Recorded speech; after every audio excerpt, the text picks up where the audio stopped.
Di sebuah tempat yang tak diketahui manusia, tersembunyi sosok yang disebut oleh Nabi Muhammad SAW sebagai fitnah terbesar dalam sejarah umat manusia. Dialah Al-Masih Ad-Dajjal. Makhluk penuh tipu daya yang kelak akan mengaku sebagai Tuhan dan menyesatkan jutaan bahkan miliaran umat manusia. Yang menjadi pertanyaan besar adalah, di manakah Dajjal sekarang? Apakah ia benar-benar sudah ada, lalu dikurung di sebuah tempat yang tak bisa dijangkau oleh manusia biasa? Di video ini kita akan mengulas tentang sebuah misteri tempat di manakah Dajjal berada, dan bahkan Dajjal pun di mana keberadaannya.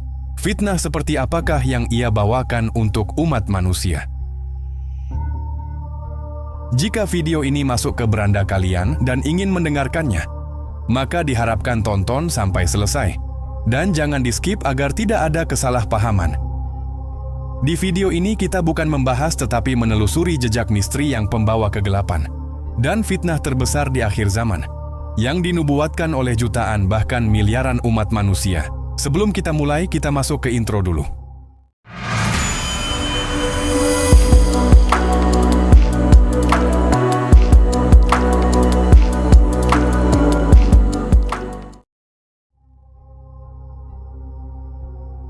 Assalamualaikum warahmatullahi wabarakatuh. Dalam sebuah hadits Syahih Muslim yang diriwayatkan oleh Tamim Ad-Dari menyebut bahwa Dajjal ditemukan dalam keadaan terbelenggu di sebuah pulau terpencil setelah kapalnya terdampar akibat badai besar. Nabi Muhammad SAW membenarkan kisah ini dan menyebut bahwa pulau tersebut berada di arah timur antara Syam dan Yaman. Namun sampai hari ini lokasi pastinya masih menjadi misteri. Meski begitu, banyak ulama, peneliti, hingga spekulan modern mencoba menebak-nebak di pulau manakah sebenarnya Dajjal dikurung. Mari kita mengulasnya satu persatu. Apakah Dajjal dikurung di Pulau Socotra? Socotra adalah sebuah pulau terpencil di selatan Yaman, di Samudra Hindia. Pulau ini sangat unik. Tanaman dan hewan di dalamnya 90% tidak ditemukan di tempat lain di dunia.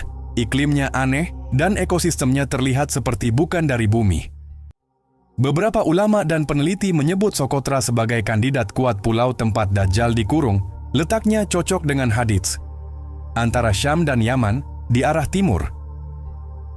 Bahkan ada catatan sejarah bahwa kaum-kaum terdahulu menghindari pulau ini karena diyakini menyimpan kekuatan gaib. Namun belum ada bukti kuat bahwa Socotra benar-benar tempat Dajjal. Hanya cocok secara geografis dan nuansa misterinya yang tinggi. Bagaimana jika di segitiga Bermuda, tempat itu sangat aneh dan misterius, banyak menelan korban? Apakah Dajjal berada di sana? Segitiga Bermuda adalah kawasan lautan di antara Florida, Puerto Rico, dan Bermuda. Salah satu tempat yang paling misterius di bumi. Banyak kapal dan pesawat hilang tanpa jejak. Alat navigasi rusak. Kompas berputar tak tentu arah. Masyarakat Barat bahkan menyebutnya sebagai The Devil's Triangle, segitiga setan. Beberapa teori modern mengaitkan Dajjal dengan lokasi ini, tetapi apakah mungkin Dajjal dikurung di tempat yang memiliki anomali magnetik kuat sehingga tertutup dari radar dan satelit? Namun, banyak ulama menolak klaim ini karena segitiga Bermuda berada di wilayah barat. Sementara hadits Tamim Ad-Dari menyebut arah timur dari Jazirah Arab. Meski menarik dari segi naratif, posisi geografisnya tak sesuai dengan petunjuk Nabi Muhammad SAW. Bagaimana jika Dajjal berada di Laut Hitam? Di sana tempatnya juga sangat misterius. Menarik, Laut Hitam yang menghubungkan wilayah Eropa Timur dengan Kaukasus dan Turki juga pernah disebut sebagai tempat yang misterius. Wilayah ini dekat dengan Khurasan yang dalam hadits disebutkan sebagai tempat awal kemunculan Dajjal. Beberapa peneliti mengatakan wilayah Kaukasus hingga Laut Hitam memiliki gua-gua dan pegunungan yang belum dieksplorasi. Namun, seperti lokasi lainnya, tidak ada dalil eksplisit yang mengarah ke sini. Hanya saja dari sisi kemunculan pasukan Dajjal, wilayah ini kadang disebut sebagai jalur strategis. Bagaimana jika Dajjal dikurung di dimensi gaib?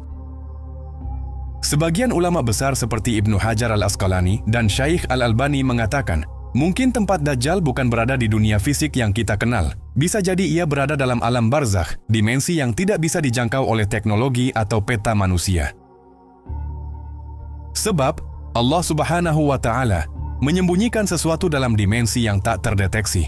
Sebagaimana kita tidak bisa melihat malaikat, jin, atau arwah, begitu pula dengan Dajjal. Ia hanya akan muncul saat waktunya tiba, ketika izin Allah telah turun. Pendapat ini menenangkan karena yang penting bukan tahu di mana ia berada, tetapi bagaimana kita melindungi diri saat ia datang.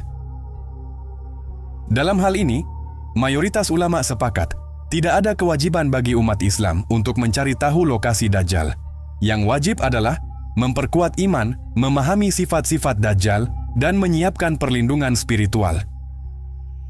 Syaikh bin Baz rahimahullah berkata, tidak perlu mendalami tempat Dajjal dikurung, sebab itu bukan bagian dari kewajiban kita. Cukuplah berpegang pada hadits syahih dan menghindari spekulasi berlebihan. Di sisi lain, sebagian peneliti Muslim modern mencoba mencocokkan lokasi berdasarkan teknologi GPS, rute pelayaran zaman dahulu, dan perubahan peta bumi. Namun, semua itu tetap bersifat ihtimal, kemungkinan, bukan kepastian. Sebagian besar peneliti dan ulama berusaha menafsirkan rute pelayaran Tamim ad-Dari. Ada yang menyebutkan bahwa pulau itu berada di Laut Yaman. Ada juga yang menyebut Samudra Hindia atau bahkan dekat segitiga Bermuda. Tapi semua itu hanya dugaan, karena tidak ada data geografis pasti dalam hadits. Namun anehnya, pulau itu disebut berada di lautan, di arah timur, dan Dajjal nanti akan keluar dari wilayah yang disebut Khurasan, kawasan yang kini meliputi Iran, Afghanistan, dan sekitarnya. Apakah mungkin dia disembunyikan oleh kekuasaan Allah dalam dimensi yang tidak dapat dilihat manusia biasa? Jawabannya, ya. Sebab Dajjal adalah makhluk yang termasuk dalam kategori 10 tanda kiamat besar. Sebagian ulama bahkan menyebut bahwa pulau ini bukan sekadar wilayah fisik, melainkan tempat gaib yang hanya bisa dijangkau oleh takdir tertentu. Seperti apakah bentuk dan ciri-ciri fisik Dajjal itu? Dalam banyak hadits syahih, Nabi Muhammad SAW menggambarkan Dajjal dengan sangat jelas. Ia adalah seorang laki-laki besar, buta sebelah matanya, dan mata yang lain seperti buah anggur busuk yang menonjol. Di dahinya terdapat tulisan kafir yang bisa dibaca oleh setiap orang beriman, bahkan yang tidak bisa membaca sekalipun. Ia memiliki kecepatan luar biasa dalam berpindah tempat, layaknya awan yang tertiup angin. Dajjal bukan sekadar tokoh jahat biasa, tetapi ia adalah fitnah, ujian terbesar yang akan menimpa umat manusia dari sejak zaman Nabi Adam hingga hari kiamat. Fitnah seperti apakah yang dibawa oleh Dajjal? Dajjal tak hanya menakutkan karena fisiknya, melainkan karena tipu dayanya. Ketika ia keluar dari tempat persembunyiannya, dunia akan dalam keadaan kacau. Bencana, kelaparan, kekeringan. Lalu ia datang menawarkan kemakmuran. Ia akan berkata, "Aku bisa hidupkan yang mati. Aku bisa turunkan hujan, dan aku bisa beri makanan." Bayangkan, dalam dunia yang penuh penderitaan, seseorang datang membawa mukjizat, maka banyak yang akan percaya bahwa Dajjal adalah Tuhan. Ia akan menghidupkan orang mati, padahal itu hanyalah tipuan jin. Ia akan membuat tanaman tumbuh, padahal itu hanyalah sihir besar yang menipu mata. Dajjal akan berkeliling dunia dari kota ke kota, kecuali 2 tempat yaitu Mekah dan Madinah, yang dijaga oleh malaikat. Lalu, apa yang harus kita persiapkan jika ia sudah muncul, ataupun sebelum ia datang? Rasulullah Shallallahu Alaihi Wasallam sudah mengajarkan cara untuk melindungi diri dari fitnah Dajjal, membaca surat Al-Kahfi, terutama 10 ayat pertama dan terakhir, menjaga iman kepada Allah dan mengenal sifat-sifatnya dengan benar, tidak mendekati Dajjal karena ia sangat meyakinkan, bahkan bisa menggoyahkan iman orang yang lemah keyakinannya. Ulama besar Imam Nawawi dan Ibnu Hajar menekankan bahwa persiapan spiritual adalah satu-satunya perisai menghadapi fitnah Dajjal. Sementara itu, sebagian ilmuwan modern memandang kisah ini dari sisi simbolik dan eskatologis, sebagai perumpamaan kekuasaan teknologi masa depan yang dapat memanipulasi realitas dan menyesatkan umat manusia secara massal. Namun, umat Islam tetap memegang teguh bahwa Dajjal adalah makhluk nyata, bukan hanya simbol, dan fitnahnya sangat nyata. Dan hingga hari ini, pulau itu belum ditemukan, tapi hadits menyatakan bahwa Dajjal pasti akan muncul di akhir zaman. Maka pertanyaannya bukan lagi di mana dia sekarang, tetapi kapan dia akan dilepaskan. Lalu, kapan Dajjal akan dilepaskan? Dan kapan itu akan terjadi? Ketika dunia sudah lupa pada iman, ketika manusia lebih percaya pada teknologi daripada wahyu, ketika fitnah menjadi kebenaran dan kebenaran dianggap fitnah, maka Dajjal mungkin sudah mengetuk pintu-pintu dunia kita.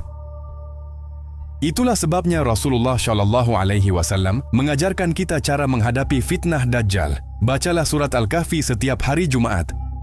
Hafalkan dan renungkan 10 ayat pertama dari surat itu. Teguhkan iman kepada Allah, jangan sampai tertipu oleh kekuatan dunia. Sebab bisa saja saat ini Dajjal sedang mengamati keadaan dunia, khususnya perilaku kita manusia. Karena siapa yang terlalu sibuk mencari-cari, bisa saja malah tertipu ketika ia muncul. Karena Dajjal tak hanya menguji mata kita, tapi hati kita, keyakinan kita, dan keteguhan kita terhadap kebenaran. Manusia saat ini sibuk mencari lokasi keberadaan Dajjal. Bahkan ada yang mengatakan lokasi Dajjal telah ditemukan. Nah, pertanyaannya, siapakah Dajjal itu? Apakah Dajjal itu paman umat manusia? Apakah Dajjal adalah pembawa kebenaran dan keberkahan untuk umat manusia? Ketahuilah, kita bukan hidup di zaman biasa. Tanda-tanda akhir zaman semakin nyata. Maka jangan buang waktu untuk menebak-nebak pulau atau lokasi, tapi gunakan waktu untuk berbenah diri, beristighfar, berpegang teguh pada Al-Quran dan Sunnah, dan memperbaiki akhlak serta tauhid kita. Karena pada akhirnya, yang menyelamatkan kita bukan ilmu tentang logika dan lokasi, tapi kekuatan iman dalam diri setiap manusia. Semoga kita termasuk orang-orang yang diberi perlindungan oleh Allah dari fitnah Dajjal dan dikumpulkan bersama orang-orang beriman di dunia dan di akhirat. Amin ya rabbal alamin. Sampai jumpa di kisah misteri berikutnya. Wallahu a'lam bissawab. Assalamualaikum warahmatullahi wabarakatuh.